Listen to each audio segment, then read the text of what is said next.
This conference will now be recorded. अद्य मंगलवासरः अथवा भौमवासरः अधिक अश्विन शुद्ध षष्ठी दिनांक 22 सितंबर 2020 चरक सूत्र स्थान अध्याय 26 वीर्य विचार शंखं चक्रं जलपान दहतमृतकटं चारुदोर्भिश्चतुर्भिः सूक्ष्म स्वच्छातिरुद्यां शुकपरिविलसन् मौलिनं भोजनेत्रं कालाम्भोदोज्ज्वलाङ्गं कटितटविलसच्चारुपीताम्बराढ्यं वन्दे धन्वन्तरिं तं निखिलगदवनप्रौढदावाग्निलीलम् प्रौढतावाग्निलीलम् ब्रह्मणो हि समारब्धा मात्रेयाद्येषु पूजिता अस्मदाचार्यपर्यन्तां वन्दे गुरुपरम्पराम्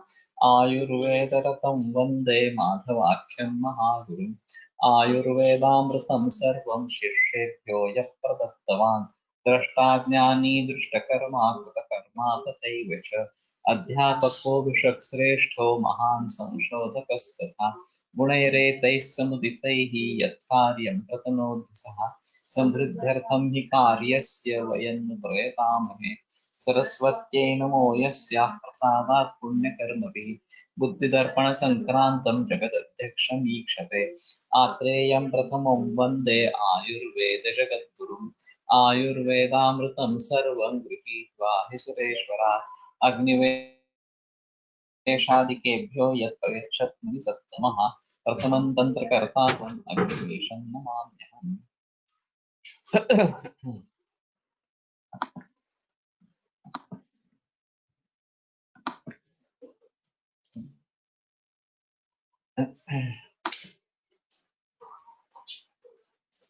मृदुतीक्ष्ण गुरुलघु स्निग्धरूक्षोष्ण शीतलं वीर्यमष्टविधं केचित् केचित् द्विविधमास्तिताः शीतोष्णमिति वीर्यं तु क्रियते येन या क्रिया नावीर्यं कुरुते किञ्चित् सर्वा वीर्यकृता।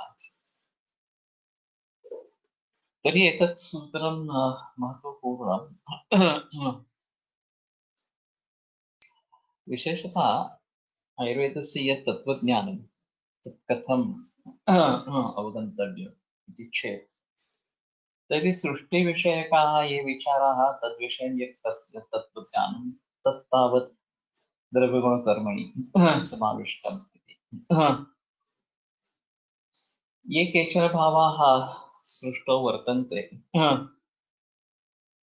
तेषां जीवनस्य उपरि कीदृशः प्रभावः कीदृशं तत् तेषां कार्यम् इत्येतत् वक्तुं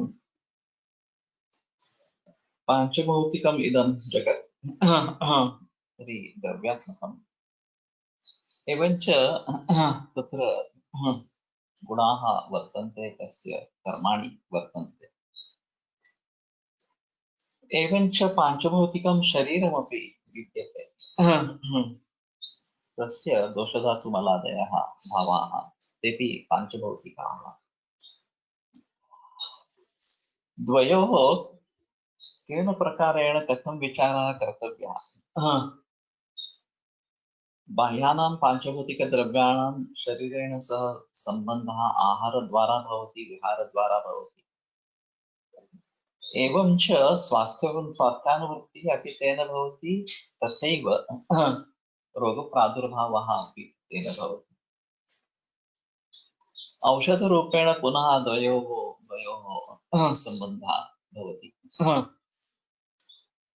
तद् औषधं कथं स्वास्थ्यवृत्ति जनकम् अथवा स्वास्थ्यवर्धकं भवेत् अथवा स्वस्थस्य ऊर्जस्य तत्पुरुषं तत्र सान्निध्येन प्रकारेण अथवा तद् रोगप्रशमकं कथं भवेत् इत्येतद्विषये यच्चिन्त्यं तदपि अनेनैव प्रकारेण द्रव्यगुणकर्मद्वारा चिन्तनीयम् अतः सकलोऽपि अयं विचारः आयुर्वेदशास्त्रदृष्ट्या तत्त्वज्ञानम् अवगन्तुम् अत्यन्तं महत्त्वपूर्णः इति दृश्यते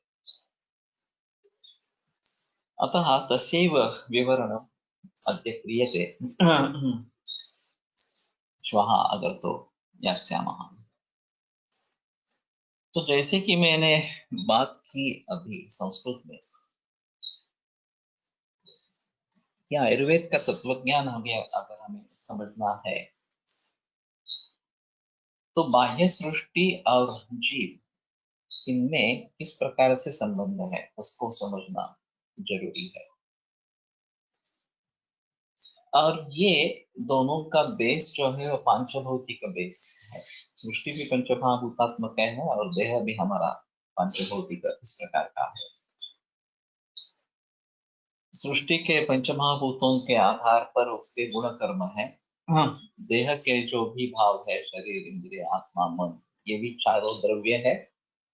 और शरीर में दोष धातु, मल, उपधातु, ये सभी द्रव्य ही है इस प्रकार से।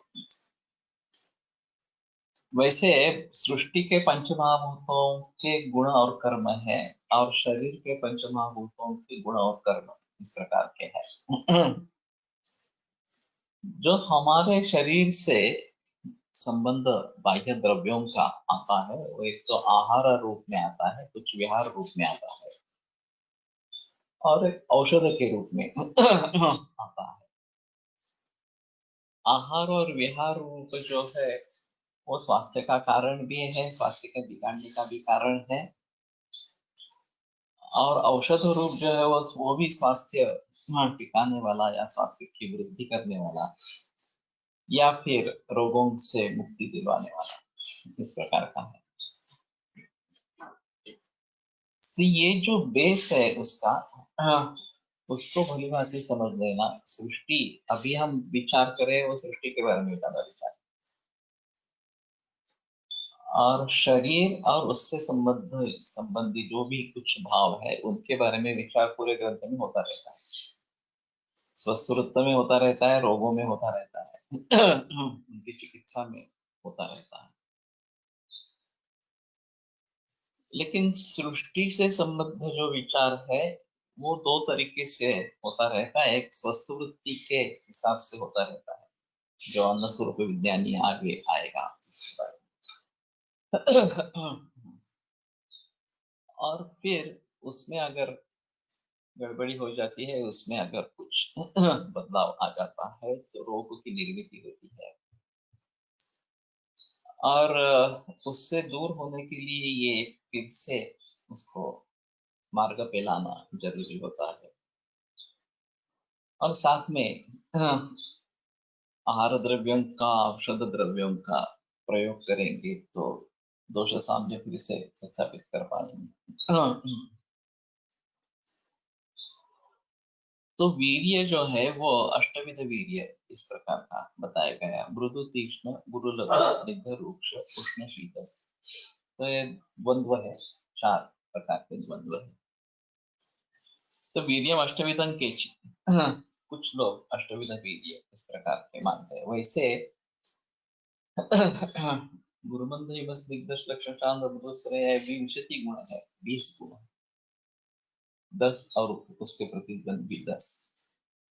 उन 20 में से केवल 8 को वीर्य संज्ञा प्राप्त हुई है और उनमें से भी केवल शीत और उष्ण, ये द्विविधमास्तिता, ये दो ही प्रकार के वीर्य बताए गए।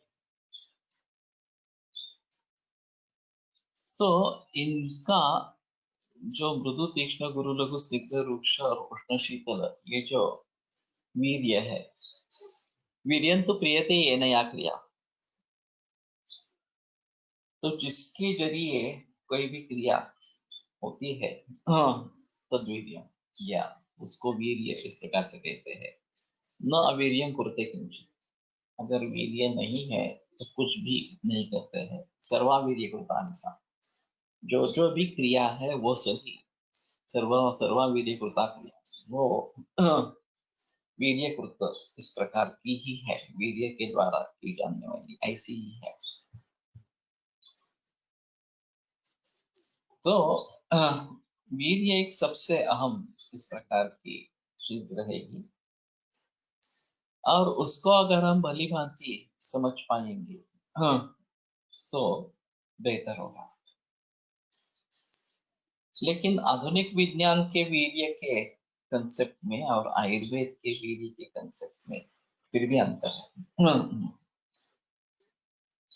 वहां भी एक्टिव प्रिंसिपल करके बताया गया। हाँ, और वो एक्चुअली कार्मुक इस प्रकार का होता है। हाँ,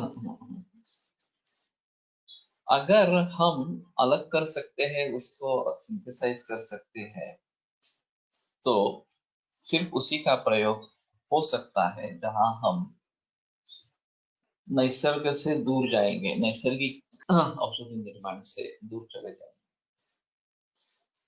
कल ही बात हो रही थी कि हल्दी का प्रयोग करना, और उसमें कार्यकारी तत्व कर्क्यूमिन है।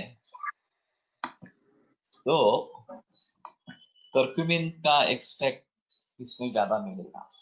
ज्यादा से ज्यादा कर्क्यूमिन कितना मिलता है? 4, 5, 6% मिलता है ऐसा। तो ऐसे स्पेसीज डेवलप करें कि जो ज्यादा कर्क्यूमिन दे सके, और फिर उसमें से कर्क्यूमिन एक्सट्रैक्ट करके उसकी टैबलेट बना के या कैप्सूल बना के लोगों को दे। ये अभी तो इस तरीके का रिसर्च चल रहा है, और उसकी एक चेन है इस प्रकार से, किसानों से लेकर फार्मेसी तक, और फार्मेसी से आगे डिस्ट्रीब्यूशन उसका। तो ये कर्क्यूमिन उसमें कार्यकारी तत्व इस प्रकार का है, और ये हल्दी की खासियत है इस प्रकार की कि उसमें वो पाया जाता है। कर्क्यूमिन से क्या फायदे होते हैं वगैरह वगैरह, इसका रिसर्च एलोपैथी में किया गया है।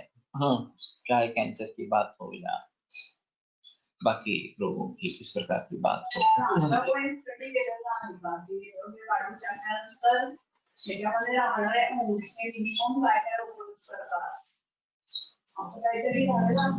नहीं, वो एक अलग चीज है। एक बहस हुई थी नानल सर, जिसमें थे बाबू नानल सर थे, और गूगल में K4 करके एक घटक पाया गया, और वो जहरीला है, और फिर उससे क्या क्या होता है इसके बारे में काफी बहस हुई। और वो सभी वैद्यगण अचंभित रहे कि हम इतने वर्षों से बुलबुल प्रयोग कर रहे हैं और किसी को ये पता ही नहीं है ये इतना जहरीला है। तो सभी इस मुद्दे पर पहुंचे कि हमें गूगल का इस्तेमाल करना बंद कर देना चाहिए। हम गलती से एक जहर का प्रयोग करते आए हैं, हाँ, तो उसको छोड़ देना चाहिए। आजकल तो अर्क ड्रॉप मिल रहे, क्या वो सही है? आयुष्वाद का भी अर्क मिलने लगा है, ये एक अलग चीज है। इसमें किस साधन से उसका कार्यकारी तत्व भली भांति काम करेगा, या जो हमें चाहिए जो वो हमें मिल जाएगा, इसमें काफी अंतर है। जनरली वाटर सोल्यूबल जो चीजें है, पानी में जो पिघल जाती है, उनको करना ज्यादा आसान होता है, क्योंकि वो तो पानी उसमें डाल देंगे, वो जो कार्यकारी तत्व है उसमें पिघल जाएगा, वो पानी निकाल देंगे, और फिर उस पानी से वो द्रव्य निकाल देंगे। तो काढ़ा बनाना, हाँ, ये सबसे आसान तरीका इस प्रकार का है। फांट इस प्रकार का बनाना, हिम बनाना, ये वॉटर सोल्युबल एक्सट्रॅक्ट के बारे में कर सकते हैं। वीर्य म्हणजे द्रव्यामध्ये बद्ध असलेली शक्ती, एनर्जी असे समजू शकतो का? हं, ये तो सही है। हाँ, इसमें सबसे अहम विचार रहता है कि कोई भी कार्य होता है तो वो किसके जरिए होता है, और वो जो कार्य करने वाली शक्ति, उसको वीर्य कहते हैं। इतना थोड़ा सा उसमें उसके बारे में सोचना पड़ेगा। तो मैं बात कर रहा था कि वाटर सोल्यूबल इस प्रकार का अगर है तो वो आसान है, लेकिन वर्धमान पिप्पिल रसायन समृद्ध दशा निदशि पिप्पितम दिनम, इसमें कार्यकारी तत्व दूध में आ जाता है, ऐसा बताया गया है। तो ये अलग मीडिया हो गया, पानी से अलग मीडिया इस प्रकार का हो। कुछ लोग समर्थन करेंगे कि दूध से उस पिप्पली का जो उष्ण तीक्ष्णत्व है वो कम हो जाता है, दूध संस्कारित हो जाता है, और अपने शीत मधुर शीत भी मधुर समधुर विपाक इन भावों को छोड़ता नहीं है, लेकिन फिर भी पिप्पली के गुण ले लेता है, और इसलिए पिप्पली के उष्ण तीक्ष्ण गुण का कार्य हम थोड़ा सह सकेंगे इस स्टेज में आ जाता है, इसलिए दूध का प्रयोग। लेकिन दूसरी भी चीज ऐसी है कि उसमें ऐसा कुछ कार्यकारी तत्व है जो दूध में घुल जाता है, मिल जाता है प्रकार से। तो ये भी एक कारण हो सकता है, ऐसा है। वीर्य यानी द्रव्य की जो शक्ति शरीर में पाचन होने पर रिलीज होने वाली शक्ति, पाचन होने पर न होने पर भी अलग चीज है। व्यवाही विकासी जहरीले इस प्रकार के जो द्रव्य है उनकी पाचन की अपेक्षा दाक्षायण्य में नहीं रहती, वो पहले फैल जाते हैं फिर पाचन की प्रक्रिया शुरू होती है। हाँ, मैं गुगुल के बारे में बताना भूल गया। तो सभी वैद्य इस नतीजे पर आने वाले थे कि हमें गुगुल वापर करना छोड़ देना चाहिए, बिल्कुल गलत कर रहे हैं। फिर नानल ने समझ किया कि हम इतने वर्षों से गुगुल प्रयोग करते आए हैं और किसी को भी इस प्रकार का बुरे अनुभव का एहसास नहीं है, किसी का ही बुरा अनुभव नहीं है कि गूगल से नुकसान हो गया, जहरीले परिणाम दिखाई दिए, ऐसा कुछ भी नहीं है। तो K4 उसमें एक घटक होगा और वो जहरीला होगा, इसमें कोई संदेह नहीं है, लेकिन हम K4 नहीं दे रहे हैं, हम गूगल दे रहे हैं। अगर हम केवल जहरीला K4 दे देंगे तो उसके जहरीले परिणाम निकल आएंगे, लेकिन ये वजह हो सकती है कि उसके कारण गूगल सूक्ष्म व्यवहार विकास इस प्रकार का है, जो जहर के गुण उसमें है, वो जहर के उन गुणों का फायदा गूगल को मिलता होगा, और शायद गूगल में अन्य भी तत्व रहेंगे जो उस जहरीलेपन को कम करते हैं या नरिफाई करते हैं, और इसीलिए तो हमें किसी में भी इसके विपरीत परिणाम दिखाई नहीं दिए हैं गूगल के इस प्रकार से। तो ये मूर्खता है, अगर आप गूगल को छोड़ देंगे तो एक अच्छी दवा हम छोड़ देंगे और ये हमारा ही नुकसान इसमें होगा इस प्रकार से।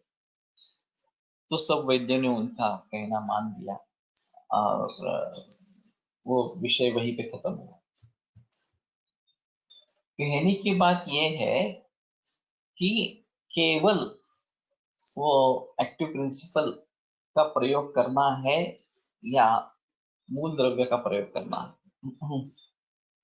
हम कहेंगे कि मूल द्रव्य का ही प्रयोग करो, एक्सट्रैक्ट का प्रयोग मत करो प्रकार से, क्योंकि वो नैसर्गिक है। एक्सट्रैक्ट जो है वो बाद में केमिकल भी बन सकता है, क्योंकि फैक्ट्री में निर्माण उसका हो सकता है, और फिर उसके दुष्परिणाम होने लगते हैं, क्योंकि जो अन्य द्रव्य उस द्रव्य में है जो शायद उस दुष्परिणाम उन दुष्परिणाम को कम करने वाला हो या काउंटर एक्ट करने वाला हो,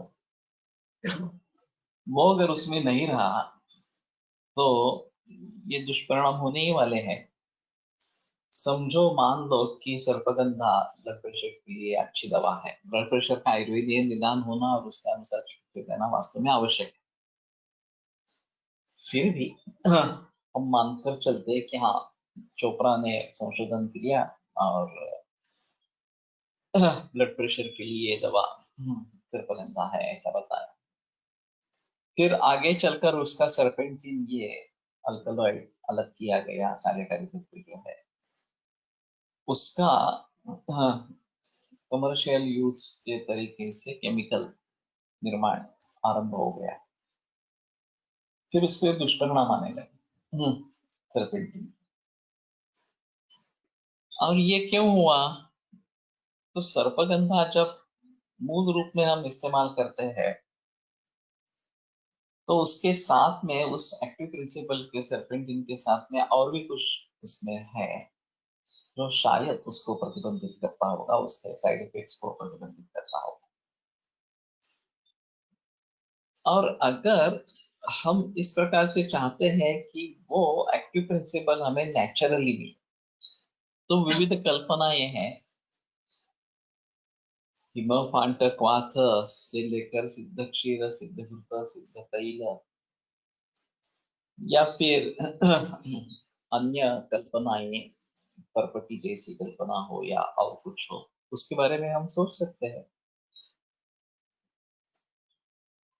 तो जिस तरीके से उसका जिस प्रकार का वीर्य जिस रोग के लिए कार्यकारी हो सकता है उसके बारे में हमें सोचना है। और आसवारिष्ट एक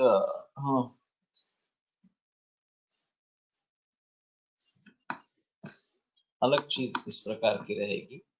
द्रव्याजोल हैज बैलेंस्ड इट्स हायर परिणाम विथ लीस्ट साइड इफेक्ट्स, या वही है। तो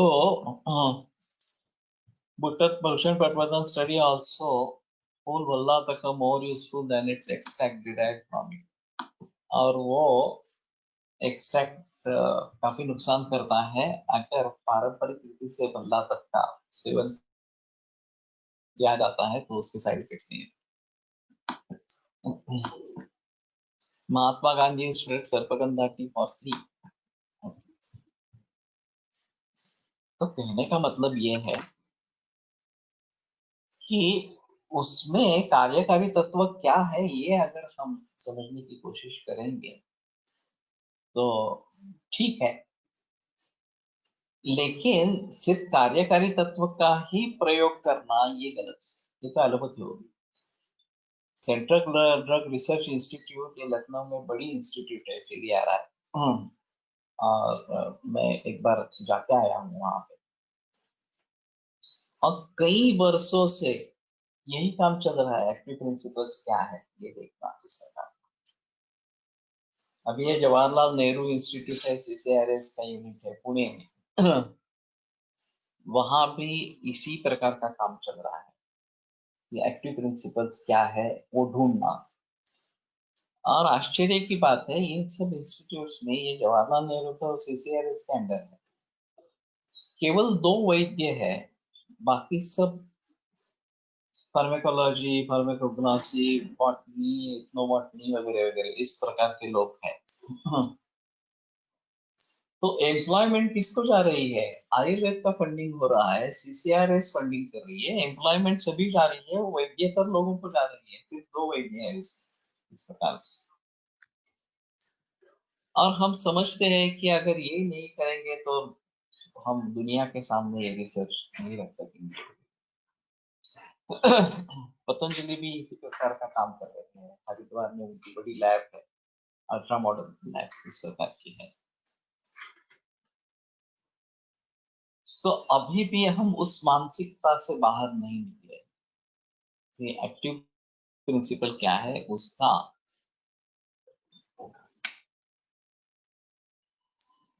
आता पण वासन वेलच्या एक्सट्रॅक्टचा स्टडी सुरू आहे करोना।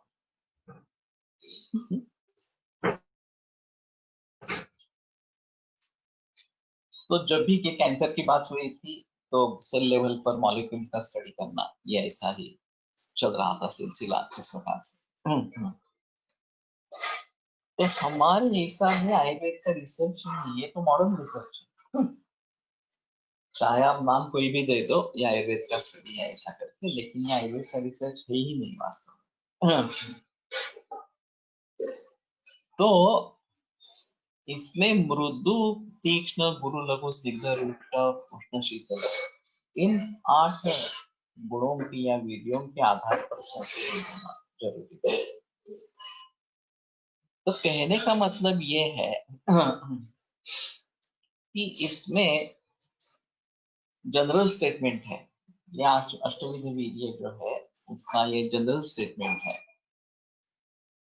और फिर उसमें से कुछ विशेषता, गुरु गुण में विशेषता, लघु गुण में विशेषता, स्निग्ध में, रूक्ष में, वगैरह वगैरह, इस प्रकार से जिसके द्वारा कार्य होता रहता है, या सिर्फ शीत और उष्ण इन्हीं के द्वारा कार्य होता रहता है। और एलोपैथी में जो चल रहा है वो स्पेसिफिक एक द्रव्य जो उसी में पाया जाता है एक्टिव प्रिंसिपल के रूप में, उसी का प्रयोग करो, इस प्रकार की स्थिति रहती है।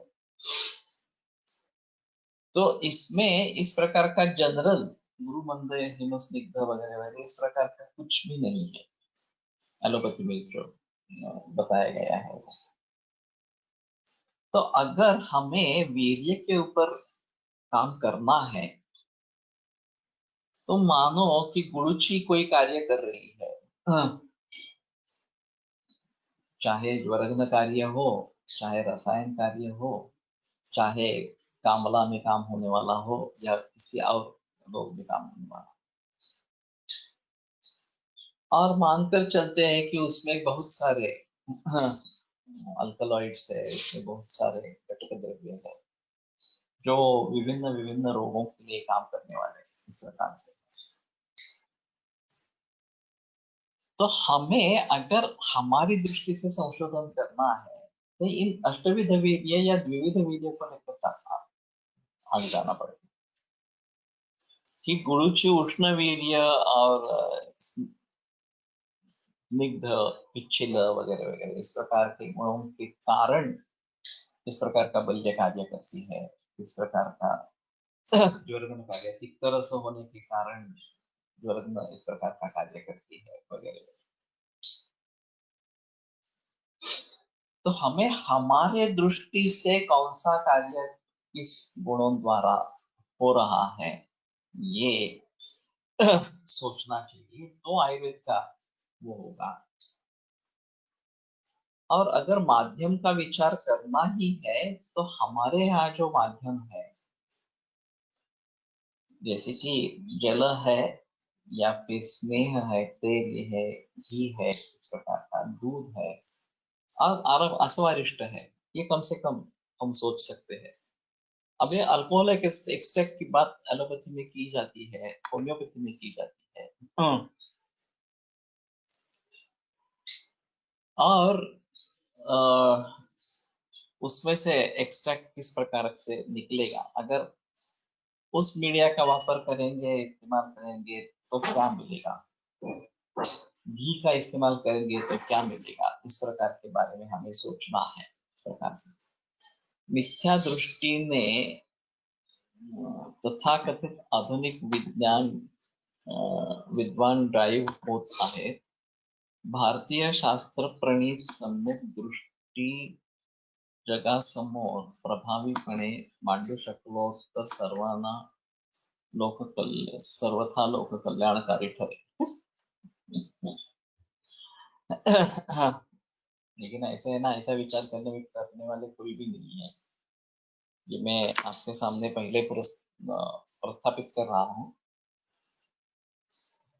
कि वीर्य का अगर आयुर्वेद की दृष्टि से विचार करना है, तो अष्टविध वीर्य, द्विविध वीर्य के जरिए करना चाहिए, एक्टिव प्रिंसिपल के जरिए नहीं करना चाहिए। और फिर जो माध्यम हम प्रयोग करेंगे वो हमारे माध्यमों को हम प्रयोग करेंगे।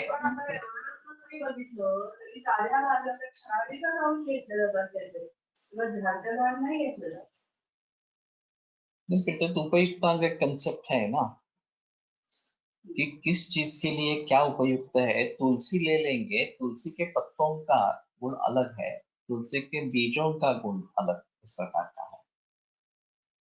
बीज शीत है, पत्ते उष्ण है, एक ही पेड़ में ये अलग अलग चीजें इस प्रकार की है। तो वो एक अलग भाग होगा कि उपयुक्तांग क्या है, कैसे उसको हम ले लेंगे। हमारा वर्गीकरण भी फलिनी दुलिनी इस प्रकार का है, तो इसके मूल का इस्तेमाल करना है, इसके फल का इस्तेमाल करना है, वगैरह वगैरह इस प्रकार से हाँ, हमें उसके बारे में सोचना है। तो ग्रंथों में तो दिया है, हम पढ़ नहीं रहे ग्रंथ, आप भली भांति पढ़ नहीं रहे, और भली भांति उसका अर्थ समझकर उसका कैसे प्रयोग करना है ये नहीं समझते। हम अंधे हो गए हैं आधुनिक विज्ञान से, और उनका जो तरीका है वही तरीका है ऐसा सोचकर आगे जा रहे हैं। एक प्रयास इनका अच्छा है, वो आप पढ़ के सर की जो किताब है, हाँ, द्रव्य गुण के बारे में,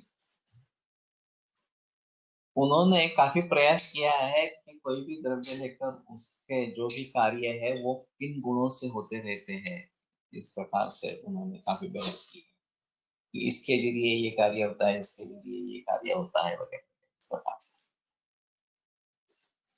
और ये एक द्रव्य के लिए समझ लेना भी काफी मुश्किल इस प्रकार की स्थिति है। जब संयोग बन जाते हैं, बहुत सारे द्रव्यों के संयोग बन जाते हैं, काफी संस्कार बन जाते हैं, तो फिर उसके बारे में आगे सोचना यह और दिक्कत वाली बात इस प्रकार। तो मूल द्रव्य को समझ लेना ही काफी मुश्किल इस प्रकार है। तो अष्टविध वीर्य अगर हम अ, उसको देखने की कोशिश करेंगे, गुरु लघु इस प्रकार से आरंभ करके, तो उसमें महाभूतों का विचार फिर से आएगा। तो पृथ्वी और जल महाभूत ये गुरु है, अग्नि वायु आकाशीय लघु इस प्रकार के हैं। तो मान लेते हैं कि हाँ,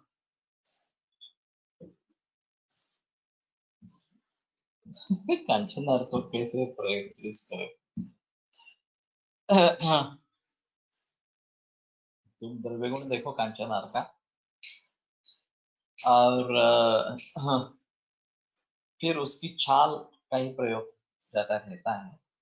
तो छाल ले लो, और फिर आगे अगर कुछ टिकने वाली चीज बनानी है तो सबसे बेहतर ऑप्शन है घनसार बनाओ, काढ़ा बनाओ, फिर आगे घनसार इस प्रकार से बनाओ।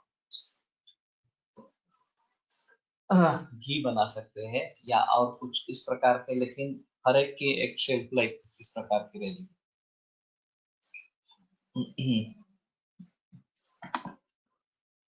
Some days I attended one lecture on the renowned Vaidya by Viruddha Sevan. In that, he told about why ghee and honey not used in equal quantity. Ghee is monosaccharides and madhu is polysaccharide is the reason. ये एक तरीका है देखने का।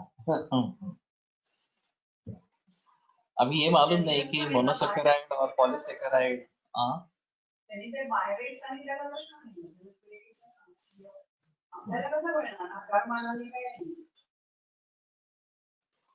सही है। तो ये एक आधुनिक दृष्टिकोण है, सिर्फ यही सही होगा ये नहीं है। अगर हम भूल जाते हैं कि फार्माकोलॉजी नाम की कोई चीज है, सिर्फ आयुर्वेद है, ऐसा अगर हम समझ कर चलते हैं, तो हमारे हिसाब में इसका कुछ अलग रीजन होगा कि गीता और मधु को सम मात्रा में साथ में लेना विषय होता है, और मात्रा का संबंध उसमें ज्यादा है। दोनों अलग अलग श्रेष्ठ औषधियां है, परम औषध है। तो पीसीओडीच्या पेशंटसाठी काही पेशंट मध्ये वमन देताना कांचनाचा रसा काढावा, ठीक है। तो कांचना गूगल पे एक ऑप्शन अच्छा है, टिकाऊ इस प्रकार का रहेगा। हाँ, हाँ। तो कहने का मतलब ये है कि हमें हमारी दृष्टि से देखना है, और अष्टविध वीर्य हो या द्विविध वीर्य, इस प्रकार का हो, उसके जरिए इसके बारे में सोचना है। तो अग्नि और श्रोम ये दो महाबलवान वीर्य इस प्रकार के हैं, और उसके बगैर कुछ भी नहीं है, ऐसा कहना है। तो मैं बात कर रहा था कि गुरु लघु इसके बारे में सोचना है तो पंचमहाभूत के आधार पर इसके बारे में कुछ सोच सकते हैं। मृदु तीक्ष्ण इसके बारे में सोचना है तो तीक्ष्ण जो है वो तेज महाभूत से संबद्ध इस प्रकार का है। Some Vaidya use extract of herbs in arrowroot. Think compressor uses this way. ये तो मालूम नहीं मुझे, arrowroot में इस प्रकार से करते होंगे, इस प्रकार से। लेकिन नानव सर सुवर्ण लहरी में करते थे इस प्रकार से, और सुवर्ण लहरी का एक माध्यम के रूप में प्रयोग करना है और उसको गुरुचि स्वरस की भावना दे देना है, गुरुचि पाद की भावना दे देना है, इस प्रकार से भी करते थे। तो हर एक की एक अलग अलग इस प्रकार की सोच रहेगी।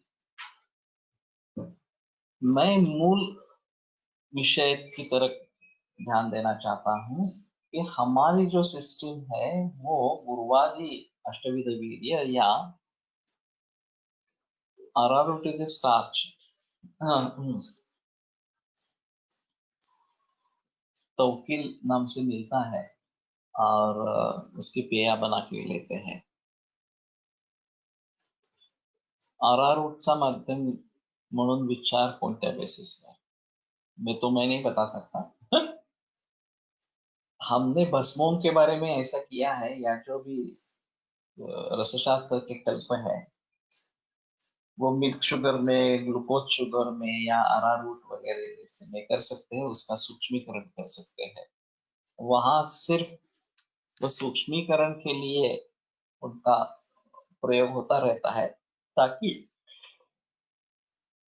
बहुत कम मात्रा में काम हो जाता है और फिर भी पोटेंसी बढ़ जाती है, ऐसा उनका कहना है। तो मेरे कहने का मतलब है कि ये अष्टविध विजय के ऊपर हम ज्यादा ध्यान दें। अगर सर्पगंधा के ऊपर रिसर्च करना है, कर्क्यूमिन के ऊपर रिसर्च करना है वगैरह वगैरह, हल्दी के ऊपर नहीं, तो हम सर्पगंधा के ऊपर करेंगे, कर्क्यूमिन के ऊपर नहीं करेंगे या सर्पेंटिन के ऊपर नहीं करेंगे। और जो कार्य हमें अपेक्षित है, चाहे ब्लड प्रेशर कम करने का कार्य हो या इम्यूनिटी बढ़ाने का इस प्रकार का काम, तो वो किस तरीके से होता है ये हमें सोचना है इस प्रकार से। और ये अष्टविध वीर्य या द्विविध वीर्य किस प्रकार से उसमें कार्य करेंगे, इसके बारे में सोचना है। और फिर किस माध्यम का प्रयोग करना है ये भी सोचना है, कि जल माध्यम का ही प्रयोग करे या असवारिष्ट कुछ बनाए या कुछ सिद्धवृत्त वगैरह ऐसा कुछ बनाए वगैरह, इसके बारे में सोचना है। तो जिस माध्यम का प्रयोग करेंगे उस माध्यम की कुछ खासियत रहेगी, उसके जरिए उसके जो कार्यकारी अंश है वो उसमें आ जाते हैं और फिर उनका प्रयोग करना आसान इस प्रकार का हो जाता है। सुभाष पाध्ये करके केमिस्ट्री डिपार्टमेंट में पुणे यूनिवर्सिटी में थे और उन्होंने आयुर्वेद रसशाला के लिए ताम्र भस्म और लोह भस्म के ऊपर काम किया था। और मैं भी उस सिलसिले में उनसे मिला था, उस कार्य जो चल रहा था। तो जब मैं उन्होंने सुना कि वैद्य हूँ मैं, तो उन्होंने बताना आरंभ कर दिया कि भस्म ऑक्साइड नहीं है। तो काफी बहस 15-20 मिनट वो उसी पे बोलते रहे।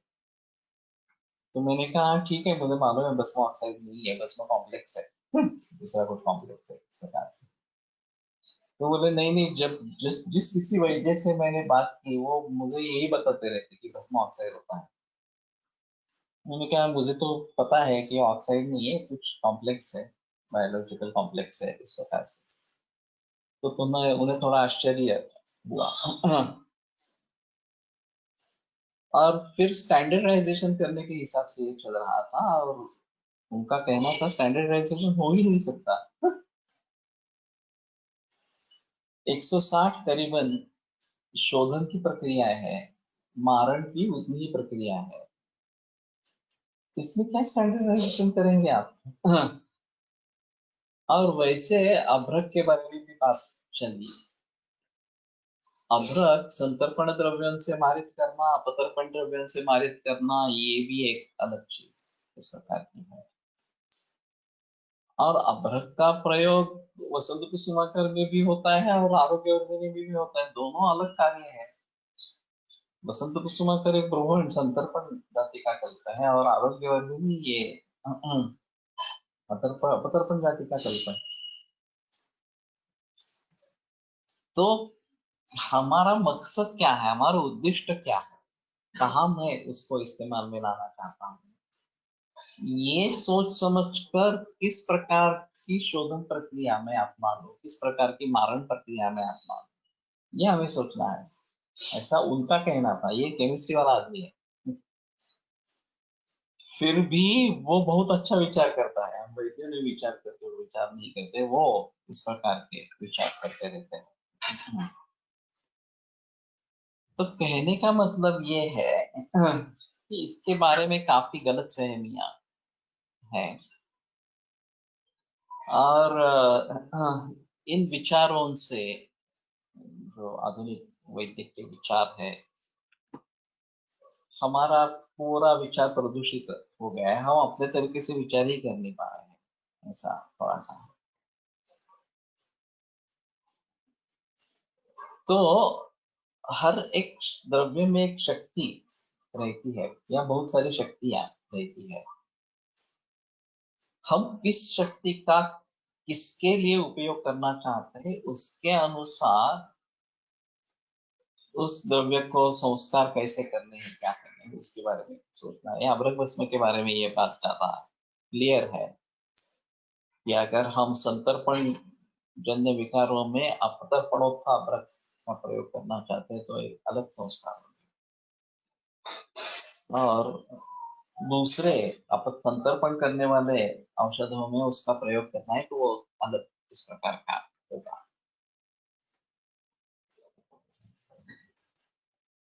तो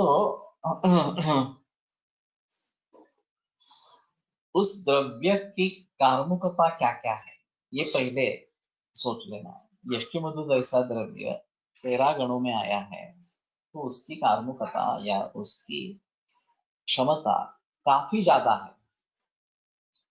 हम अंडर एस्टिमेट कर रहे हैं यष्टि मधु को, और उसका जिस तरीके से प्रयोग होना चाहिए उतना हम नहीं कर रहे हैं वास्तव में। आत्रेय भी वहां पे बताते हैं कि एक ही द्रव्य ऐसा मिले जो बहुकर्म करने समर्थन सत कहा सन अन्य इच्छित उपदेश में उदाहरण, एक ही द्रव्य इस प्रकार का मिल जाए बहुत कार्य करने में समर्थ हो, तो बाकी करने की जरूरत ही नहीं रहेगी। कौन उद्देश्य भी कौन करेगा, और समझने की कोशिश भी कौन करेगा। नागार्जुनाभ्र रसमध्ये सहस्रकोटी अभ्रक भस्म सांगितले आहेत, तसं नागार्जुनाभ्र रस बनवला गेल्यास बऱ्याच अत्येक अवस्थेत वापर करता येईल। सध्या 30-40 कोटी अभ्रक भस्म वापरलं जातं, निश्चंद्र भस्म। ये तो सही है, सहस्रपुट वाला अभ्रक होना चाहिए अगर सहस्रपुट अभ्रक का हम प्रयोग कर रहे हैं। तो वास्तव में वो सहस्रपुट होना चाहिए, और इसमें अग्नि की शक्ति भी जा रही है, ये एक अहम चीज है। 1000 बार उसको अग्नि मिल रहा है, और ये is equal to MC square सूत्र लगाओ तो उसमें कितनी शक्ति समा गई है हम समझ लेंगे। और ये संस्कार के जरिए जा रही है। चित्र क्या भल्ला तक उसमें खुद का अग्नि है, उसका तेज महाभूत प्रबल इस प्रकार का है, वो एक अलग चीज रहेगी। और इस प्रकार से अग्नि देते रहना, ये एक अलग चीज इस प्रकार की रहेगी। तो हर एक द्रव्य की खासियत हमें समझनी है कि उसके किस किस प्रकार के उपयोग हो सकते हैं। हाँ। और फिर विशिष्ट उपयोग हमें मिले, उसका फायदा मिले, इसके लिए क्या करना है उसके बारे में सोचेंगे तो ज्यादा बेहतर इस प्रकार का रहेगा। और फिर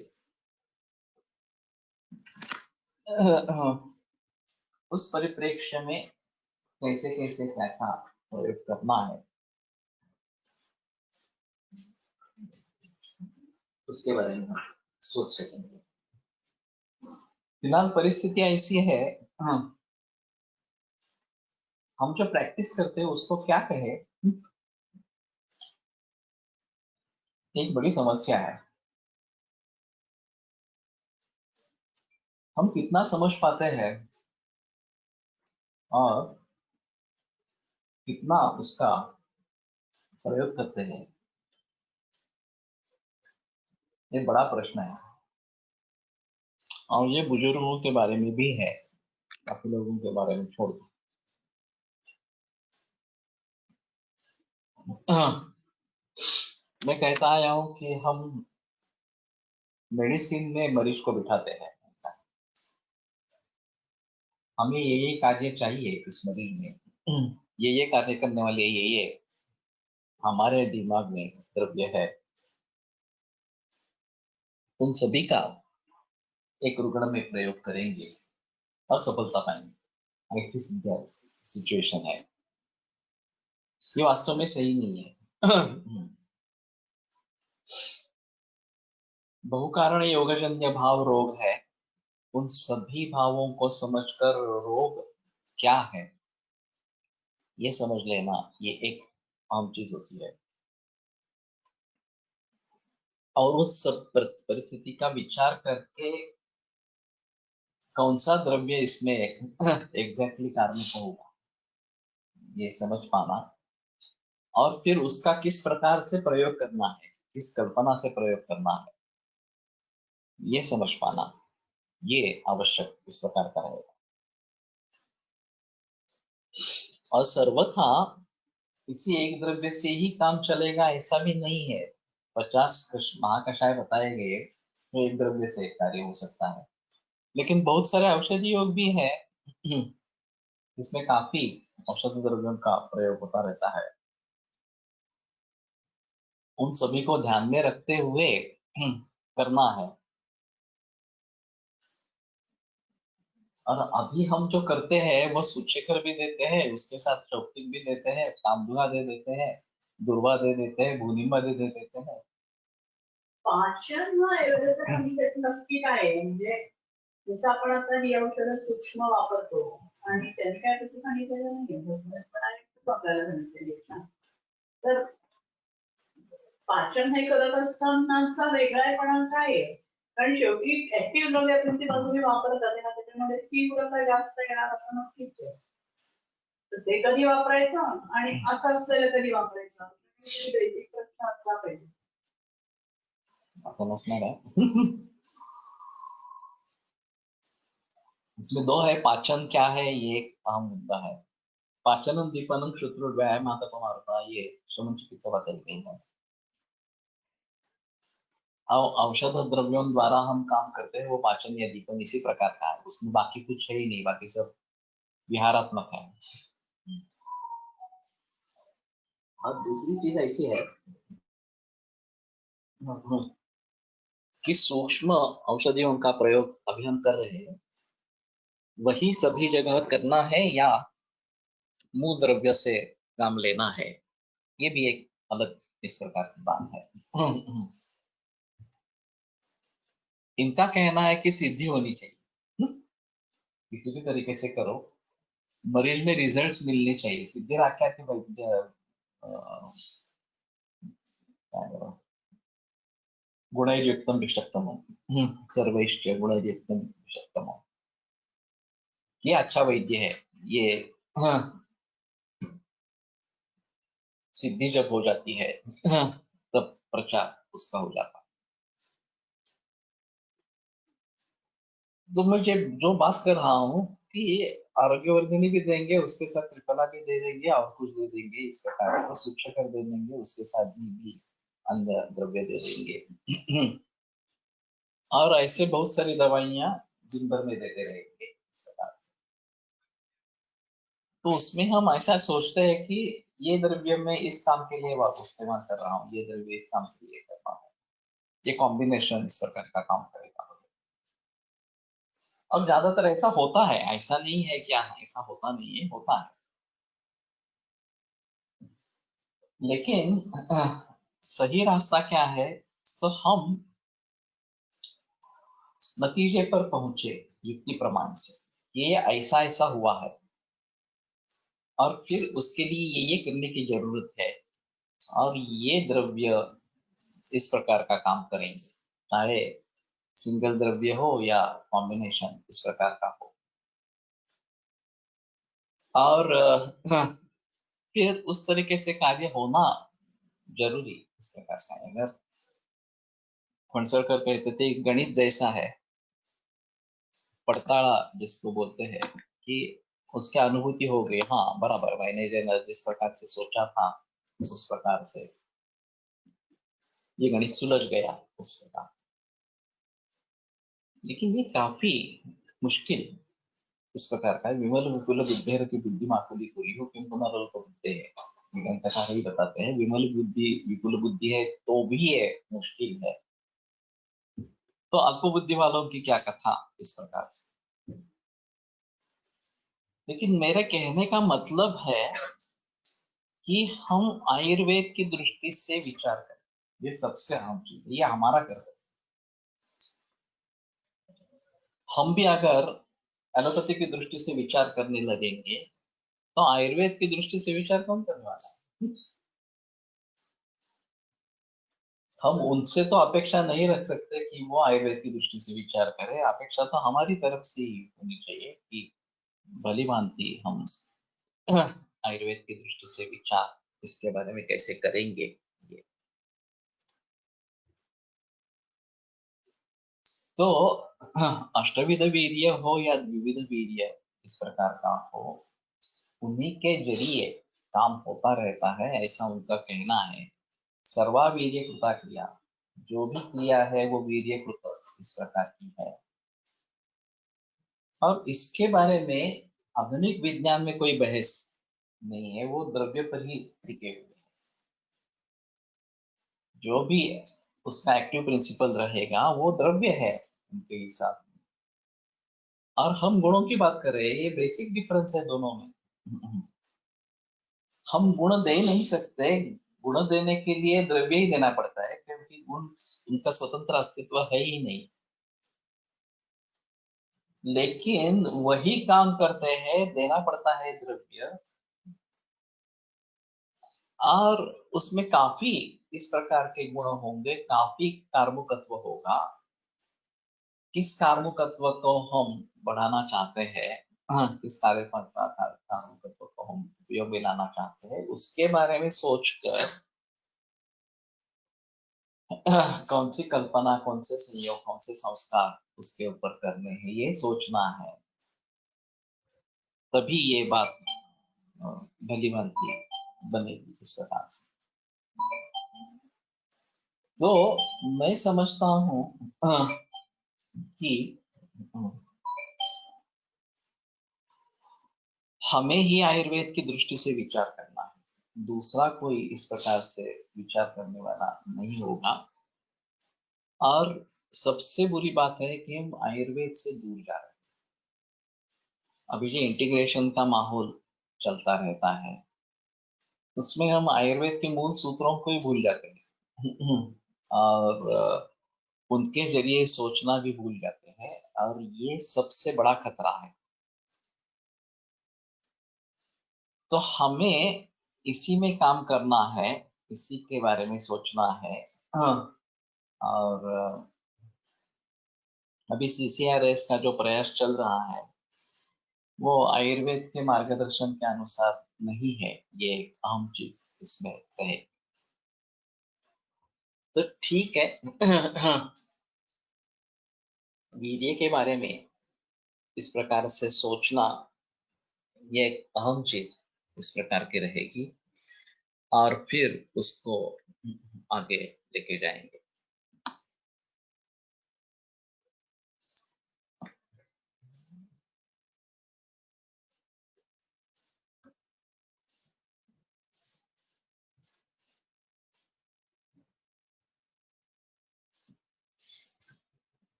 रसोनिपाते द्रव्याणाम विपाकः कर्मनिष्ठया वीर्यं यावदधिवासान् निपातात् चोपलब्धि। अब इनकी अनुभूति कब होती है? तो रसो निपाते द्रव्याणाम, द्रव्य का निपात होते ही उसका रस के बारे में पता चलता है। विपाकः कर्मनिष्ठया, जो कर्मनिष्ठा, निष्ठापाक जो बताते हैं क्रिया परिसमाप्ति, तो उसमें विपाक का कार्य चल पड़ता है, मालूम पड़ता है। वीर्यम यावद अधिवासा, और जब तक वो शरीर में है तब तक वीर्य की अनुभूति इस प्रकार की होती रहेगी। निपाता चोपलब्ध, और तुरंत जैसे ही उससे संपर्क हुआ तो उसके वीर्य के बारे में पता चलता। तो इन सभी को भली भांति हम समझने की कोशिश करेंगे कि निपात होने पर अभी जो भी आहार द्रव्य है, जो भी औषधि द्रव्य है, जिनका मुख से इस प्रकार से सेवन किया जा रहा है, तो उसके रस के बारे में तुरंत पता लग जाएगा कि ये कड़वी है, ये मधुर है, वगैरह वगैरह इस प्रकार से। पचन होने के बाद जाठरे नाग्निना योगा देते रसांतरम रसानाम परिणामांत स विपाक तो विपाका कर्मनिष्ठया, और उसका जो गुरुमंदादि वीर्य है या उष्ण शीत, ये जो वीर्य है, वो जब तक वो द्रव्य शरीर में है और उसका संपर्क आने के बाद तुरंत वीर्य का एहसास होगा, वीर्य के बारे में प्रतीति इस प्रकार की होती रहेगी। तो इन सभी भावों को ध्यान में रखते हुए जो हमारे आहार द्रव्य है, हमारा सौभाग्य है कि बहुत सारे आहार द्रव्यों के बारे में ग्रंथों में निर्देश है, रस क्या है, विपाक क्या है, वीर्य क्या है, लेकिन जो अभी नए द्रव्य इसमें आ गए हैं, विदेशों से आ गए हैं, उसके बारे में कैसे सोचना है, ये एक अहम चीज रहेगी। उसके विपाक के बारे में कैसे सोचना है, ये भी एक अहम चीज रहेगी। और फिर वीर्य उसका जो है जिस प्रकार का कार्य वो करता रहेगा द्रव्य, तो इन सभी के बारे में सोचना पड़ेगा। विपाक के कर्म और वीर्य के कर्म में क्या फर्क को कैसे करेंगे, फर्क को कैसे करेंगे। तो ये कहना है उनका, किंचित रसेन पुरते किंचित कर्म पाकेन चापरम गुणांतरेण वीर्येण प्रभावेणैव किंचन। तो कुछ कर्म रस से, कुछ विपाक से, कुछ वीर्य से, कुछ प्रभाव से इस प्रकार के होते रहते हैं। और ये द्रव्य रसादीनाम बलवत्वेन वर्तते अभिभूयेतराम कारणत्वं प्रवर्तते, जो बलवान इसमें रहेगा वो दूसरों का पराभव करके अपने कार्य को, कार्य को, कर्म को दिखाएगा। तो इन सभी बातों को ध्यान में रखते हुए कामुकत्व क्या होगा ये समझ लेना चाहिए। तो ये काफी टेढ़ा, मुश्किल इस प्रकार का मामला है। ठीक है, कल आगे सोचेंगे इसके बारे में। आयुर्वेद प्रकांडो निगदित इह हि शल्यतंत्र प्रधानः शिष्येभ्यः शाश्वतोऽयं निखिलजनकृपा व्याप्तचित्तेन येन आयुर्वेदस्य वाञ्छन् पुनरपि भुवने तां च सुष्ठु प्रतिष्ठां श्रेष्ठं धन्वन्तरिं तं प्रणमति च सदा वैद्यवर्गो हि नूनम् वैद्यवर्गो हि नूनम्। विरम्यते व्याख्यानव्यापारः श्वः पुनर्विमिलिष्यामः। I think we should move towards minimum medicine and maximum results. Single herb treatment is more closer, and that is true. लेकिन ये कर पाना काफी मुश्किल इस प्रकार का भी होता है।